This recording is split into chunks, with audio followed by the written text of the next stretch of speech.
6 മാസത്തിനുള്ളിൽ ഈ വോട്ട് ചെയ്ത ജനങ്ങൾ UDF ഇതിനേക്കാൾ ശക്തമായ തരത്തിൽ കൈകാര്യം ചെയ്യാൻ വേണ്ടി രംഗത്ത് വരേണ്ടി വരും എന്നതാണ് ഞാൻ മനസ്സിലാക്കുന്ന കാര്യം. ആ നിലയിൽ നമ്മൾ ആ പ്രശ്നത്തെ അങ്ങനെ കണ്ടാൽ മതി.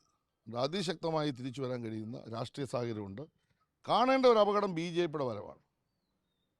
കേരളത്തിൽ BJPക്ക് അക്കൗണ്ട് തുടങ്ങിയത് പിന്നീട് അവസാനിപ്പിച്ചു എങ്കിലും BJP 2-3 സീറ്റിൽ ജയിച്ചതും ചില സീറ്റുകൾ 2ാം സ്ഥാനത്ത് വന്നതും ഒരു സൂചന ഉണ്ട്. ആ സൂചന നമ്മൾ ചെറുതായിട്ട് കാണാൻ പാടില്ല.